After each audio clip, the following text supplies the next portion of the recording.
Hey man, can you teach me how to shoot a gun to protect myself? Of course I can. You can actually learn those skills in a weekend. And then of course you're going to train them. But what I usually think about when I meet people, especially in our classes, is what else are they doing? So you want to learn how to use a gun to protect yourself, but what are you really protecting? What is it that you're trying to do? Is it just rely on some tool to protect yourself? Or are you actually doing things, one, to make yourself a more formidable opponent, but two, actually doing things to increase the likelihood of longevity? Because let's not mince words.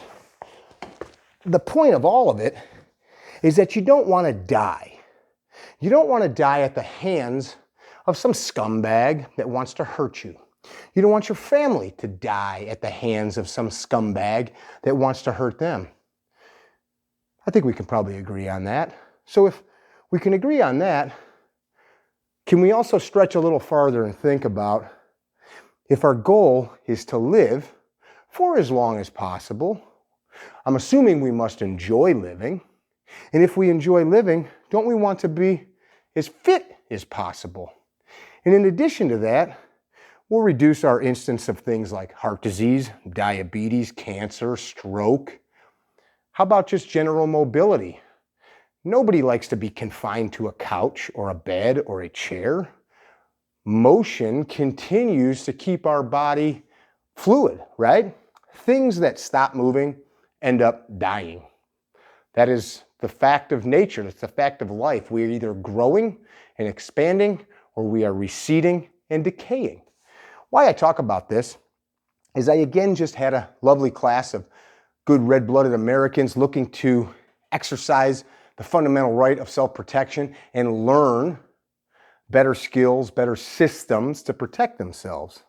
But I always ask, hey, who here is training a martial art?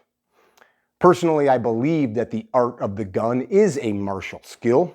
The god of war was Mars.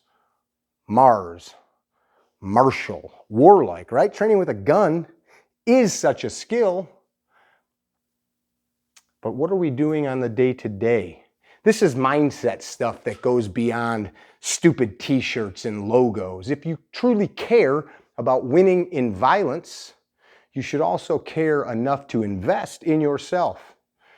Can you do 25 or 30 push-ups, even in your 60s or 70s? I'm only in my 40s, but I know guys, man, all the peers that I have that are 25 or so years older than me push themselves like this. And if you wait until your body's broken, it's not so easy. And yes, we have aches and pains, and some of us have issues that came about because of accidents or the way that we entered this world. I get that, but there is the highest version of us that we can help create through choices. Everything's a choice. I'm not suggesting you hang upside down on a heavy bag. In fact, that's clickbait, right? That's probably what you clicked on, a dude hanging upside down.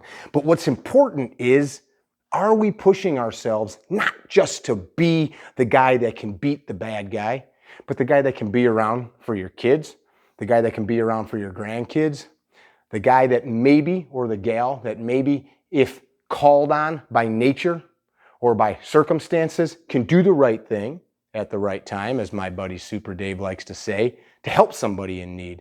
And maybe help isn't just running into a burning building or stopping a bad guy. Maybe help is breaking a really hard lug nut loose to help somebody get their tire changed on the side of the road. Maybe help is picking up something heavy that somebody can't move. Maybe help is just being there in that space because you didn't die, because you took care of yourself. I believe in this space, people like us that think about these things too often overlook the obvious. So if you have decided to put a firearm on you, you've got some training, you've read some books, you check out the YouTube channels, you read the magazine articles, don't neglect the most obvious thing. You, this most finite of resource, the most precious thing that you own, the stardust that you're made out of, I find it almost so obvious that sometimes we overlook it. And I've been guilty of it. I've done things to my body that I'm not proud of. But we can correct our path, right? That is the whole point. Our podcast, The Higher Line, to walk a higher path, to make a choice, to not be like everybody else, to do what needs doing. I don't want to sound preachy. You don't need much. You can get a bag of sand. You can get a kettlebell, right? Like one of these. You can get a barbell. You can just use your body, a jump rope, something. But if you're not continually pushing yourself, you should ask yourself, how serious truly am I about this concept of self-protection? Because if I'm not willing to do the things that I'm needing to do, am I really just interested in playing with guns? There are no short or easy answers for hard problems. It's not complicated. It's hard because it requires hard work. But I think the blood that courses in your veins, the blood of we American people, makes you capable. It makes it doable.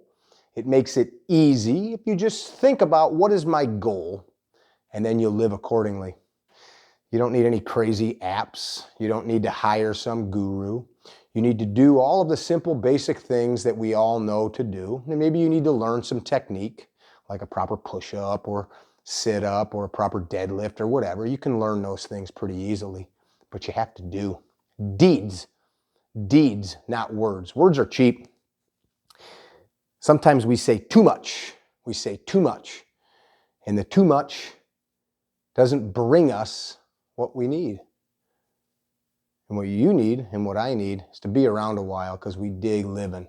I hope to meet you if I haven't already.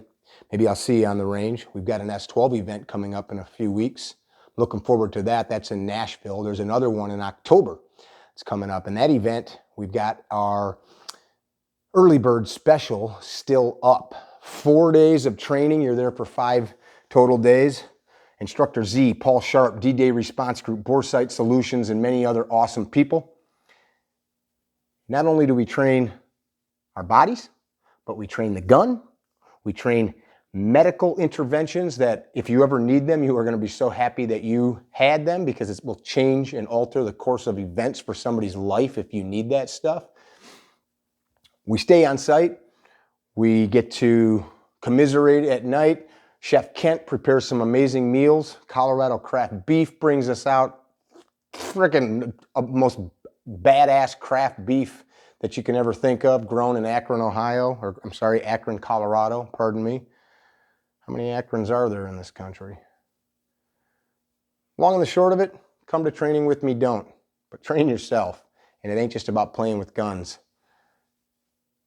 I'll sign off on this. If you can't see your dick when you piss, that's a clue. That's a clue. And no, using a mirror is cheating. Be well. Don't be dickheads. Tell somebody you love them. Hope to see you.